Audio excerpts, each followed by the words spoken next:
Magandang araw mga kaalaman na hinog! Sa panahon ngayon, sino ba ang hindi nakakaramdam ng kirot sa bulsa tuwing magpapakarga ng gasolina? Ang tensyon sa pagitan ng Iran at Amerika ay hindi na simpleng balita lamang sa TV. Ito ay direktang tumatama sa ating pang-araw-araw na buhay.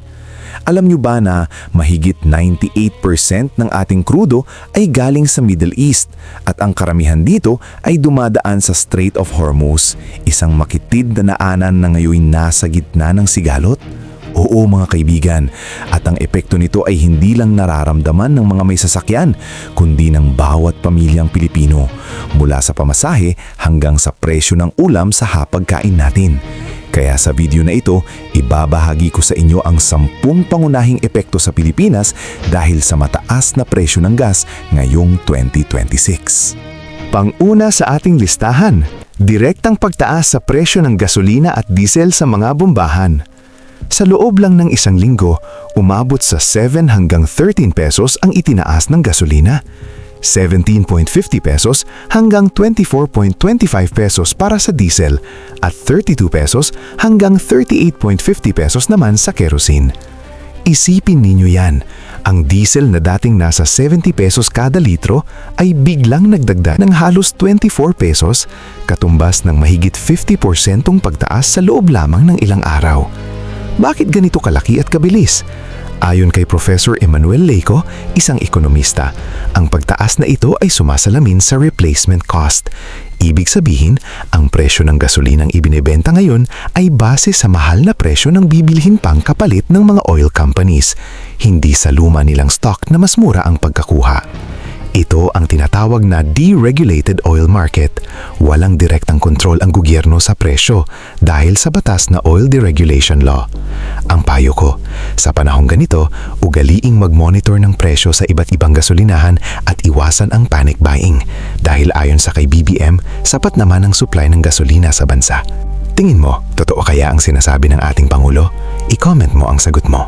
Pangalawa sa ating listahan, pagtaas ng kuryente, lalo na sa Meralco.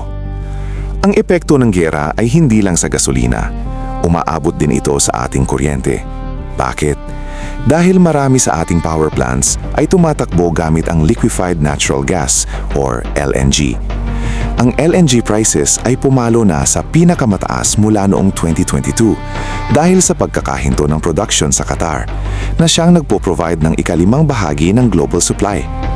Ayon kay Energy Secretary Sharon Garin, maaring tumaas ng hanggang 16% ang presyo ng kuryente sa susunod na buwan kung hindi mamagitan ng gobyerno. Ang Pilipinas ay isa sa iilang bansa sa Asia kung saan hindi regulated ang presyo ng kuryente at tayo na raw ang may pangalawang pinakamataas na singil sa kuryente sa buong rehiyon, sumunod lamang sa Singapore. Ang payo ko, mag-ipon na ng pambayad at magtipid sa kuryente habang maaga pa. Mag-invest sa energy-efficient appliances at ugaliing mag-unplug ng mga gamit na hindi ginagamit. Pangatlo sa ating listahan, pagtaas ng presyo ng mga bilihin at pagkain. Kapag tumaas ang gasolina, lahat ng bagay ay tumataas, lalo na ang pagkain. Bakit? Dahil ang mga mangingisda, magsasaka at truckers na naghahatid ng produkto sa pamilihan ay gumagamit ng diesel.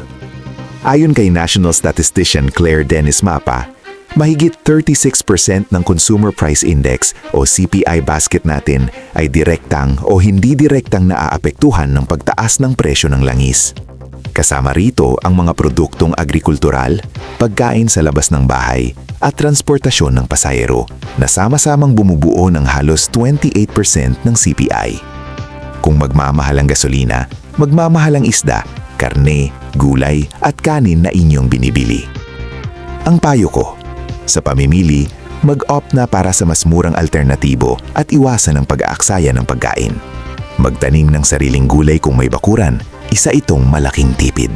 Pang-apat sa ating listahan, pagtaas ng pamasahe sa jeepney, bus at tricycle. Diretso sa bulsa ng mga commuters ang tamaan nito. Ilang araw pa lamang matapos mag-akyat ng presyo ang mga oil companies, nagbabala na agad ang mga transport group na posibleng magtaas ng pamasahe. Para sa isang chuper ng jeepney, ang dagdag na 20 pesos kada litro ng diesel ay malaking bawas sa kanilang kita. Kung hindi sila magtataas ng pamasahe, sila ang kawawa. Kung tataas naman sila, ang mga pasahero naman ang mahihirapan. Sa ganitong sitwasyon, walang panalo. Ang payo ko, kung kaya namang maglakad, lalo na sa mga maiiksing distansya, gawin natin para makatipid. Mag-carpool kung may kakilala o kaya'y gumamit ng mga alternatibong transportasyon tulad ng bike. Panglima sa ating listahan, pagtaas ng inflation at panghihina ng bilihin ng pera. Ayon sa Oxford Economics, isang international think tank, ang inflation sa Pilipinas ay maaring tumaas ng 0.6% o higit pa simula sa susunod na buwan dahil sa epekto ng giyera sa presyo ng langis at gas. Noong Pebrero 2026, nasa 2.4% ang ating inflation, pinakamataas sa loob ng 13 buwan. Kung magpapatuloy ang sigalot, maaari itong lumagpas sa 4% ayon kay Bangko Sentral Governor Ili Remolona Jr. na posibleng pumuwersa sa BSP na itaas muli ang interest rates. Ang ibig sabihin nito, ang P100 mo ngayon, bukas ay P96 na lang ang halaga. Bibilis ang pagtaas ng presyo ng bilihin at hihina ang purchasing power ng ating pera. Ang payo ko, pag-aralan ng pag-i-invest sa mga assets na panlaban sa inflation tulad ng lupa o negosyo at ugaliing mag-ipon ng disiplinado. Baka naman po, total wala naman kinikita ang channel namin, baka po kahit sa pag-like lang po dito sa video at subscribe, okay na po. Maraming salamat po. Pang-anim sa ating listahan, panganib sa mga OFW natin sa Middle East. Hindi lang presyo ng langis ang naapektuhan ng giyera. Pati ang ating mga kababayang nagtatrabaho sa Middle East ay nanganganib. Ayon sa Philippine Chamber of Commerce and Industry o PCCI, mahigit 2 milyong Pilipinong manggagawa ang nasa Middle East at ang patuloy na labanan ay maaaring magdulot ng malaking panganib sa kanilang kaligtasan. Nanawagan na ang PCCI sa gobyerno na maghanda ng emergency plans at kung kinakailangan ay pabilisin ang proseso ng paglikas sa kanila. Bukod sa kaligtasan, ang potensyal na pagbaba ng remittances o padala ng pera mula sa kanila ay isa ring malaking dagok sa ekonomiya ng Pilipinas.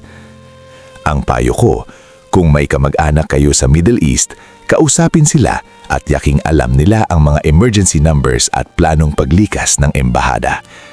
Manalangin tayo para sa kanilang kaligtasan. Pang-7 sa ating listahan, pagtaas ng presyo ng LPG para sa pagluluto. Alam nyo bang 91% ng ating liquefied petroleum gas o LPG ang gamit natin sa kusina ay dumadaan din sa Strait of Hormuz? Kapag nagkaroon ng disruption sa shipping routes dahil sa giyera, direktang tatamaan ang supply ng LPG natin. Ang kerosene na ginagamit ng maraming pamilya, lalo na sa probinsya, ay tumaas na ng 32 pesos hanggang 38.50 pesos kada litro. Ibig sabihin, pati ang simpleng pagluluto ng kanin at ulam ay magiging mas mahal. Ang payo ko, kung maaari, gumamit ng kahoy o uling pamalit sa LPG, lalo na sa probinsya. Sa syudad, mag-ipon ng LPG at iwasan ang sayang sa gas habang nagluluto. Takpan ng kaserola para mabilis maluto. Pang-8 sa ating listahan, pagtataas ng presyo ng pataba at panganib sa seguridad ng pagkain.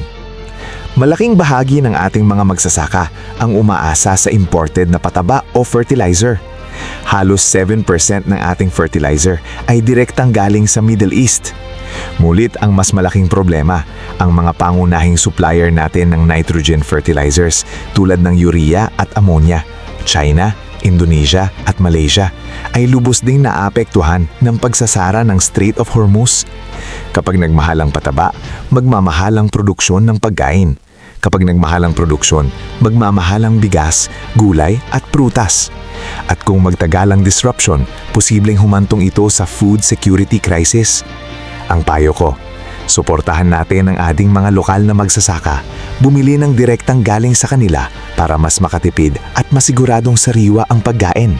Pang-9 sa ating listahan, pananamantala ng ilang gasolinahan at iligal na hoarding.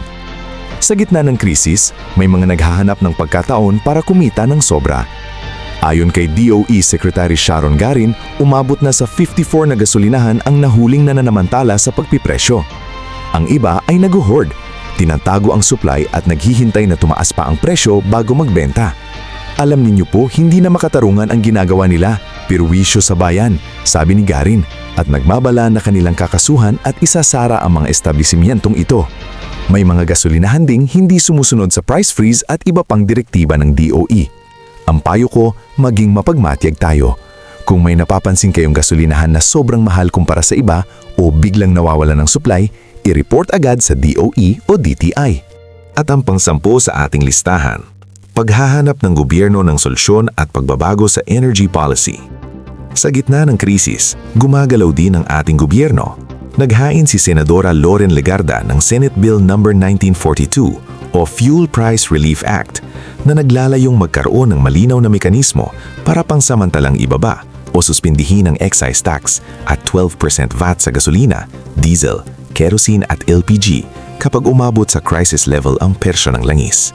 Maaaring tumagal ng hanggang 90 days ang tax relief na ito at palawigin pa ng another 90 days kung magpapatuloy ang krisis. Samantala, humihingi ng emergency power si Energy Secretary Garin para magawang i-regulate ang presyo ng kuryente at palitan ng coal power ang LNG para mapababa ang singil.